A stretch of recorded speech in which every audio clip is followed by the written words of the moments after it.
जय श्री राधे कृष्ण। आप सभी का आपके अपने YouTube channel VK Mishra present में बहुत बहुत स्वागत है। आइए आज आप सब सुनेंगे सावन पूर्णिमा के दिन श्री सत्यनारायण व्रत की कथा। हिंदू धर्म में प्रत्येक पूर्णिमा का अपना विशेष महत्व माना गया है। वहीं पे श्रावण पूर्णिमा का भी अपना विशेष महत्व है। पूर्णिमा तिथि के दिन गंगा स्नान करना, दान पुण्यों के कार्य करने का विशेष महत्व होता है तथा इस दिन 32 पूर्णमासी का व्रत धारण करना, भगवान सत्यनारायण के पूजन का, कथा श्रवण का विशेष महत्व माना गया है। सावन पूर्णिमा के दिन जो कि रक्षाबंधन का त्योहार भी मनाया जाता है। इस बार व्रत की पूर्णिमा जो कि 27 अगस्त को है और स्नान दान की पूर्णिमा तथा रक्षाबंधन का त्योहार 28 अगस्त को है। पूर्णिमा तिथि प्रारंभ समय 27 अगस्त को सुबह 9:10 पे है और पूर्णिमा तिथि का समापन 28 अगस्त 2026 दिन शुक्रवार सुबह 9:49 पे पूर्णिमा तिथि की समाप्ति है। पूर्णिमा तिथि के दिन चाहिए कि दिन भर उपवास रह करके भगवान शिव जी का, माता पार्वती का जो कि मंदिरों में जाकर के पूजन करना चाहिए। इस दिन भगवान सत्यनारायण के निमित्त व्रत धारण करना चाहिए। विशेष प्रकार से आप पूर्णिमा तिथि के दिन किसी भी समय पूजन कर सकते हैं। विशेष प्रकार से शाम के समय में भगवान सत्यनारायण के पूजन का, कथा श्रवण का विशेष महत्व माना गया है। तो आइए सुनते हैं श्रावण पूर्णिमा के दिन श्री सत्यनारायण व्रत की कथा। तो बोलिए प्रेम से श्री सत्यनारायण स्वामी की जय, भगवान विष्णु की जय, माता लक्ष्मी की जय, सर्व देवी देवता की जय। कथा के अनुसार एक समय की बात है। नैमिषारण्य तीर्थ में शौनक आदि 88,000 ऋषियों ने श्री सूत जी से पूछा कि हे प्रभु, इस कलयुग में वेद विद्या रहित मनुष्यों को भक्ति किस प्रकार मिल सकती है तथा उनका उद्धार कैसे होगा। हे मुनि श्रेष्ठ, कोई ऐसा तप हो तो वह बतलाइए जिसमें कि थोड़े समय से ही पुण्य प्राप्त हो सके, मनोवांछित फल भी मिल जाए।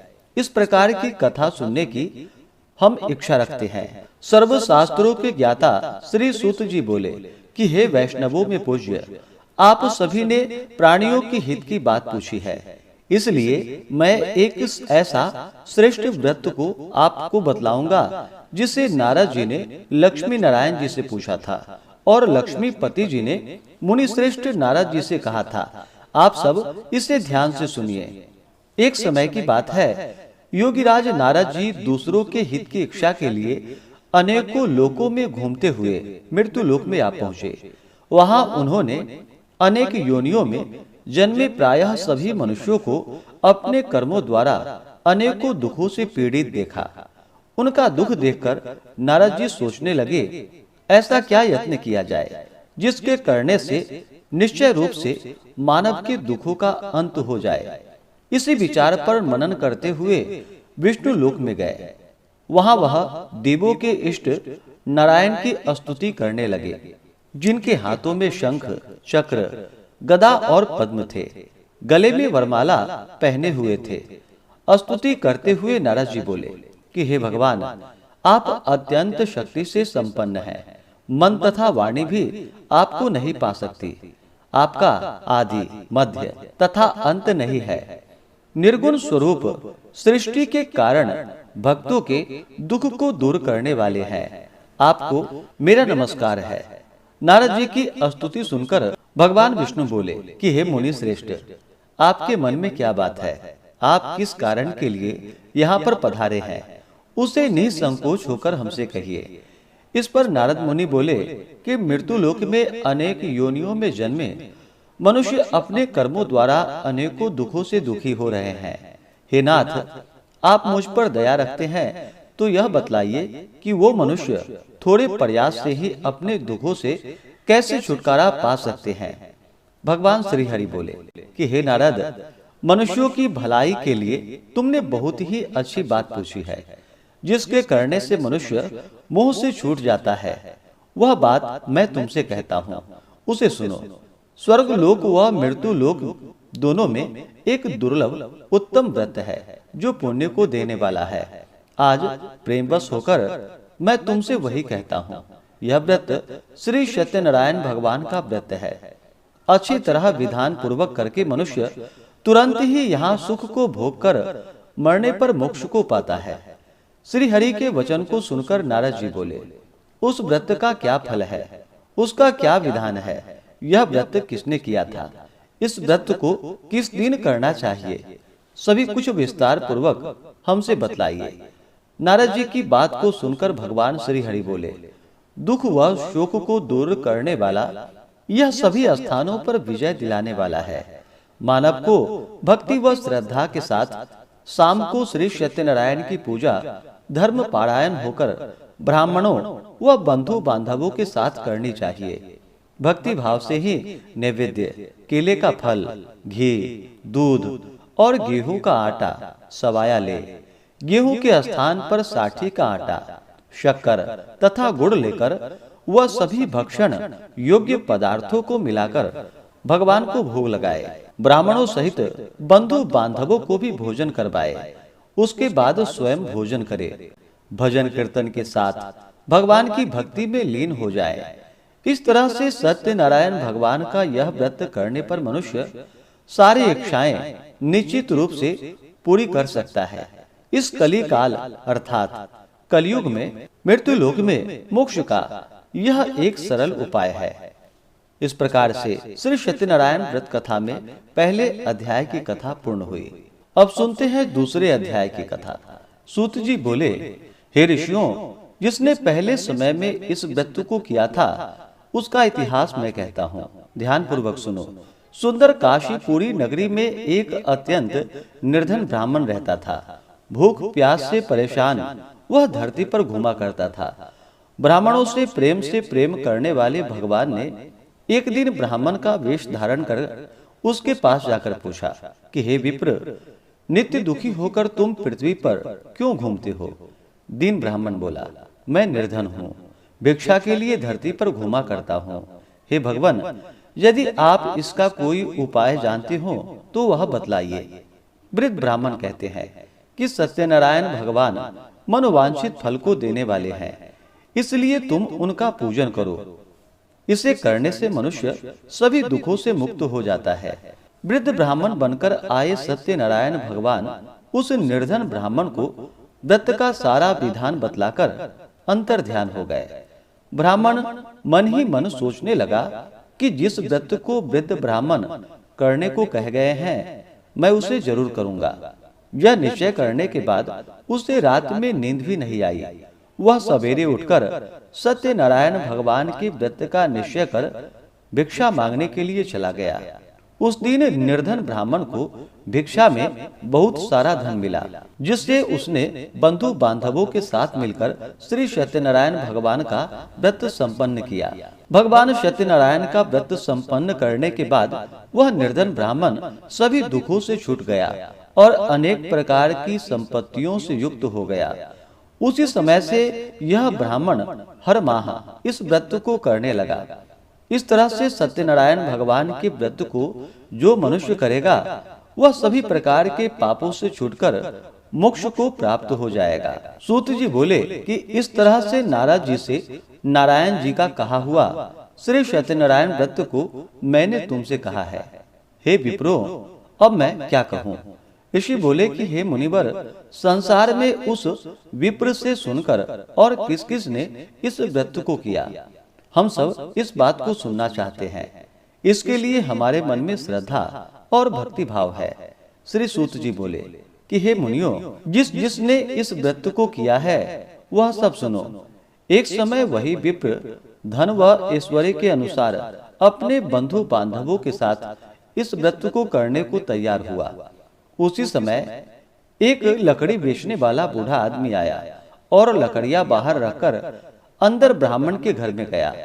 प्यास से दुखी वह लकड़हारा उनको व्रत करते हुए देखकर विप्र को नमस्कार कर पूछने लगा कि आप यह क्या कर रहे हैं तथा इसके करने से क्या फल मिलेगा, कृपा कर मुझे भी बतलाइए। ब्राह्मण ने कहा कि यह सब मनोकामनाओं को पूरा करने वाला भगवान सत्यनारायण का व्रत है।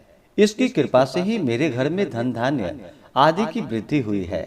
विप्र से सत्यनारायण व्रत के बारे में जानकर लकड़हारा बहुत प्रसन्न हुआ और चन्नामृत लेकर वह प्रसाद खाने के बाद वह अपने घर गया। लकड़हारे ने अपने मन में संकल्प किया कि आज लकड़ी बेचने से जो धन मिलेगा उसी से श्री सत्यनारायण भगवान का उत्तम व्रत करूंगा। मन में इस प्रकार विचार को लेकर के वह लकड़हारा सिर पर लकड़ियां रखकर उस नगर में बेचने के लिए गया जहां पर कि धनी लोग रहते थे। उस नगर में उसे अपनी लकड़ियों का दाम पहले से 4 गुना अधिक मिला। बूढ़ा प्रसन्नता के साथ दाम लेकर केले, शक्कर, घी, दूध, दही और गेहूं का आटा ले और सत्यनारायण भगवान के व्रत की अन्य सामग्रियां लेकर अपने घर गया। वहां उसने अपने बंधु बांधवों को बुलाकर विधि विधान से सत्यनारायण भगवान का पूजन और व्रत किया। इस व्रत के प्रभाव से वह बूढ़ा लकड़हारा धन, पुत्र आदि से युक्त होकर संसार के समस्त सुख भोग कर अंत काल में वैकुंठ धाम को चला गया। इस प्रकार से श्री सत्यनारायण व्रत कथा में दूसरे अध्याय की कथा पूर्ण हुई। तो बोलिए प्रेम से श्री सत्यनारायण भगवान की जय। अब सुनते हैं तीसरे अध्याय की कथा। श्री सूत जी बोले कि हे श्रेष्ठ मुनियों, अब आगे की कथा कहता हूँ। पहले समय में उल्कामुख नाम का एक बुद्धिमान राजा था। वह सत्य वक्ता और जितेंद्रिय था। प्रतिदिन देव स्थानों पर जाता और निर्धनों को धन देकर उनके कष्ट दूर करता था। उसकी पत्नी कमल के समान मुख वाली तथा सती साध्वी थी। भद्रशिला नदी के तट पर उन दोनों ने श्री सत्यनारायण भगवान का व्रत किया। उसी समय साधु नाम का एक वैश्य आया। उसके पास व्यापार करने के लिए बहुत सा धन भी था। राजा को व्रत करते हुए देखकर वह विनय के साथ पूछने लगा कि हे राजन, भक्ति भाव से पूर्ण होकर आप यह क्या कर रहे हैं? मैं सुनने की इच्छा रखता हूँ, आप मुझे बतलाइए। राजा बोला कि हे साधु, अपने बंधु बांधवों के साथ पुत्रादि की प्राप्ति के लिए एक महाशक्तिमान श्री सत्यनारायण भगवान का व्रत व पूजन कर रहा हूँ। राजा के वचन को सुनकर साधु आदर से बोला कि हे राजन, मुझे इस व्रत का सारा विधान कहिए। आपके कथानुसार मैं भी इस व्रत को करूंगा। मेरी भी संतान नहीं है और इस व्रत को करने से निश्चित रूप से मुझे संतान की प्राप्ति होगी। राजा से व्रत का सारा विधान सुनकर व्यापार से निवृत्त हो वह अपने घर को गया। साधु वैश्य ने अपनी पत्नी को संतान देने वाले इस व्रत का वर्णन कह सुनाया और कहा कि जब मेरी संतान होगी तब मैं इस व्रत को करूंगा। साधु ने इस तरह के वचन अपनी पत्नी लीलावती से कहे। एक दिन लीलावती पति के साथ आनंदित हो सांसारिक धर्म में प्रवृत्त होकर सत्यनारायण भगवान की कृपा से गर्भवती हो गई। 10वें महीने में उसके गर्भ से एक सुंदर कन्या ने जन्म लिया। दिनों दिन वह ऐसे बढ़ने लगी जैसे कि शुक्ल पक्ष की चंद्रमा बढ़ता हो। माता पिता ने अपनी कन्या का नाम कलावती रखा। एक दिन लीलावती ने मीठे शब्दों में अपने पति को याद दिलाया कि आपने सत्यनारायण भगवान के जिस व्रत को करने का संकल्प लिया था उसे करने का समय आ गया है। आप इस व्रत को करिए। साधु बोला कि हे प्रिय, इस व्रत को मैं उसके विवाह पर करूंगा। इस प्रकार अपनी पत्नी को आश्वासन देकर वह नगर को चला गया। कलावती पिता के घर में रहकर वृद्धि को प्राप्त हो गई।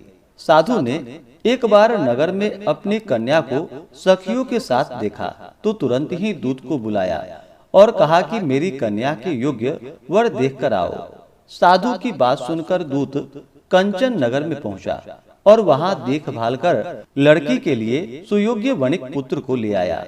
सुयोग्य लड़के को देख साधु ने बंधु बांधवों को बुलाकर अपनी पुत्री का विवाह कर दिया। लेकिन दुर्भाग्य की बात यह थी कि साधु ने अभी भी श्री सत्यनारायण भगवान का व्रत नहीं किया। इस पर श्री सत्यनारायण भगवान क्रोधित हो गए और श्राप दे दिया कि साधु को अत्यधिक दुख मिले। अपने कार्य में कुशल साधु बनिया जमाई को लेकर समुद्र के पास स्थित होकर रत्नासारपुर नगर को गया। वहां जाकर दामाद ससुर दोनों मिलकर चंद्रकेतु राजा के नगर में व्यापार करने लगे। एक दिन सत्यनारायण भगवान की माया से एक चोर राजा का धन चुराकर भाग रहा था उसने राजा के सिपाहियों को अपना पीछा करते हुए देख चुराया हुआ धन वहां रख दिया, जहां पर कि साधु अपने जमाई के साथ ठहरा हुआ था। राजा के सिपाहियों ने साधु वैश्य के पास राजा का धन पड़ा देखा तो वह ससुर जमाई दोनों को बांधकर प्रसन्नता से राजा के पास ले गया और कहा कि उन दोनों चोरों को हम पकड़ कर लाए हैं, आप आगे की कार्रवाई की आज्ञा दें। राजा की आज्ञा से उन दोनों को कठिन कारावास में डाल दिया गया और उसका सारा धन भी उससे छीन लिया गया। श्री सत्यनारायण भगवान के श्राप से साधु की पत्नी भी बहुत दुखी हुई। घर में जो धन रखा था उसे चोर चुरा कर ले गए। शारीरिक तथा मानसिक पीड़ा व भूख से प्यास से अति दुखित हो अन्न की चिंता में कलावती एक ब्राह्मण के घर गई। वहां उसने श्री सत्यनारायण भगवान का व्रत होता देखा, फिर कथा भी सुनी। वह प्रसाद ग्रहण कर रात को घर वापस आई। माता ने कलावती से पूछा कि हे पुत्री, अब तुम कहाँ थी, तेरे मन में क्या है? कलावती ने अपनी माता से कहा कि हे माता, मैंने एक ब्राह्मण के घर में श्री सत्यनारायण भगवान का व्रत देखा है। कन्या के वचन को सुनकर लीलावती भगवान के पूजन के लिए तैयारी करने लगी। लीलावती ने परिवार व अन्य बंधु बांधवों सहित सत्यनारायण भगवान का पूजन किया और उसने वर मांगा कि मेरे पति तथा जमाई शीघ्र घर को आ जाए। साथ ही यह भी प्रार्थना की कि हम सबका अपराध क्षमा करे। श्री सत्यनारायण भगवान इस व्रत से संतुष्ट हो गए और राजा चंद्रकेतु को सपने में दर्शन देकर कहा कि हे राजन, तुम उन दोनों वैश्यों को छोड़ दो और तुमने उनका जो भी धन लिया है उसे वापस कर दो। अगर ऐसा नहीं किया तो मैं तुम्हारा धन राज्य नष्ट कर दूंगा। राजा को यह सब कहकर वह अंतर ध्यान हो गए। प्रातः काल सभा में राजा ने अपना सपना सुनाया, फिर बोला कि वणिक पुत्रों को कैद से मुक्त कर सभा में ले आओ। दोनों ने आते ही राजा को प्रणाम किया। राजा मीठी वाणी में बोला कि हे महानुभावों, भाग्यवश ऐसा कठिन दुख तुम्हें प्राप्त हुआ है, लेकिन अब तुम्हें कोई भय नहीं है। ऐसा कहकर राजा ने उन दोनों को नए वस्त्राभूषण भी पहनाए और जितना उसका धन लिया था उससे 2 गुना धन वापस कर दिया। दोनों वैश्य अपने घर को चले आए। इस प्रकार से श्री सत्यनारायण व्रत कथा में तीसरे अध्याय की कथा पूर्ण हुई। तो बोलिए प्रेम से श्री सत्यनारायण स्वामी की जय। अब सुनते हैं चौथे अध्याय की कथा। श्री सूत जी बोले, वैश्य ने मंगलाचार कर अपनी यात्रा आरंभ की और अपने नगर की ओर चल दिया। उनके थोड़ी दूर जाने पर एक दंडी वेशधारी सत्यनारायण ने उनसे पूछा कि हे साधु, तेरी नाव में क्या है? अभिमानी वणिक हंसता हुआ बोला कि हे दंडी, आप क्यों पूछते हो? क्या धन लेने की इच्छा है? मेरी नाव में तो बेल व पत्ते भरे हुए हैं।